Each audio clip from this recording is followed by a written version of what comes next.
बोलो बागेश्वर धाम की जय श्री राम, जय श्री राम। आज हमारे गुरुजी, हम सबके गुरुजी, जो पिछले 7 वर्ष से एक बहुत ही सुंदर कार्यक्रम कन्या विवाह, यहां जो कार्यक्रम है हर किसी के भाग्य में नहीं मिलता और लगभग 300 कन्याओं का विवाह हम सबके गुरु बागेश्वर धाम के महंत श्री धीरेन्द्र कृष्ण शास्त्री जी महाराज जी वो करवा रहे हैं। इससे कोई बड़ी बात ही नहीं हो सकती है। और लोग कह रहे कि गरीब कन्याओं का विवाह है, ये गरीब कन्याओं का विवाह नहीं, ये तो अरबपति हमारी महिलाओं का, हमारी बहनों का विवाह है। क्योंकि अगर कोई व्यक्तिगत अगर किसी लड़की का विवाह करता है तो 50 देशों से कोई वीआईपी नहीं आते हैं।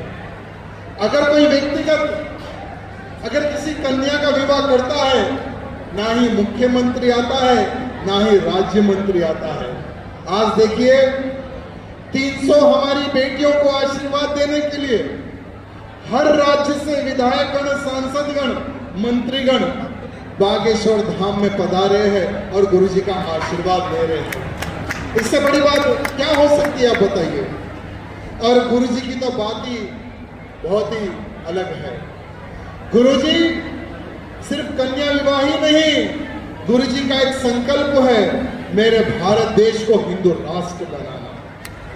आज बागेश्वर धाम केवल एक धाम नहीं है, मैं समझता हूं आने वाले समय में इतिहास रचने वाला धाम साबित होने वाला है। क्योंकि लोग तो कहते हैं, लेकिन हमारे बागेश्वर धाम के महंत धीरेन्द्र कृष्ण शास्त्री जी वो करके बताते हैं। ऐसे गुरु जी का आशीर्वाद हम सबको मिल रहा है, यह बहुत बड़ी बात है मेरे मित्रों। आज हम देख रहे हैं 50 से अधिक इस्लामिक देश हो सकते हैं। जब भारत में 100 करोड़ हिंदू होता है तो भारत देश क्यों ना हिंदू राष्ट्र बने, ये जोर से ताकत से आवाज लगाने वाले हम सबके गुरुजी हैं मेरे मित्रों। मेरे मित्रों, आज हिंदुत्व के लिए गुरुजी आवाज उठा रहे हैं। आज हिंदुत्व के लिए हम सब लड़ रहे हैं। मेरी बात एक बात ध्यान रखना, ये आखिरी पीढ़ी है जो हिंदुत्व के लिए लड़ रही है। ये आखिरी पीढ़ी होगी जो हिंदुत्व के लिए आवाज उठा रही है। क्योंकि आने वाली पीढ़ी को यह मौका नहीं मिलने वाला है। क्योंकि अगर हम सब हिंदू राष्ट्र बनाने में अगर हम लोग कामयाब हो गए तो आने वाले समय में हम हमारे बच्चों को सुरक्षित रख सकते हैं। नहीं तो आने वाला समय एक गुलामी का समय होगा। आने वाले समय में न मठ मंदिर कोई भी सुरक्षित नहीं रहेगा। क्योंकि आने वाला समय केवल केवल केवल युद्ध का समय रहेगा। और जो युद्ध लड़ेगा वही जीवित रहेगा, जो युद्ध नहीं लड़ेगा वो कन्वर्ट हो जाएगा, उसका धर्म बदला जाएगा। जैसे मुगलों के समय पर तलवार की नोक पर धर्म बदला गया हिंदुओं का। इसलिए मेरे मित्रों याद रखना, गुरुजी का जो संकल्प है, गुरुजी का ये जो युद्ध है, उस युद्ध में तन मन धन से हमें साथ देना है। क्योंकि गुरुजी की लड़ाई वो हमारे लिए लड़ाई लड़ रहे हैं, हमारे आने वाले पीढ़ी के लिए वो लड़ाई लड़ रहे हैं। इसलिए मेरे मित्रों, आज गुरुजी का डंका सिर्फ भारत में ही नहीं विदेशों में बजता है। गुरुजी सिर्फ भारत के हिंदुओं को एक नहीं कर रहे मेरे मित्रों, विदेशों में जो सोया हुआ हिंदू है उसको भी जागरूक करने का कार्य हमारे गुरुजी कर रहे हैं मित्रों।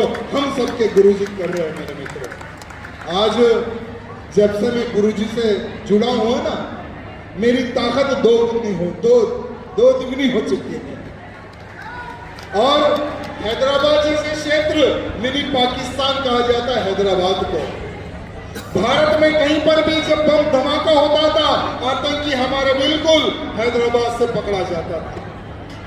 अनेकों हमारे हिंदुओं का कत्ल करने वाले किसी भी देश में, किसी भी राज्य में हमारे हिंदुओं का कत्ल होता था, कत्ल करने वाला आतंकी हैदराबाद में पकड़ा जाता था, ऐसे हैदराबाद क्षेत्र में हिंदुत्व के प्रति हम लोग कार्य कर रहे हैं तो केवल गुरु जी के आशीर्वाद से और गुरु जी की ताकत लेकर हम हिंदुत्व का कार्य हैदराबाद में कर रहे हैं। मेरे मित्रों, आज इतनी बड़ी संख्या में हमारी माताएं बहनें सब लोग इतने बड़े शुभ कार्य में आप लोग सब लोग सम्मिलित हुए हैं।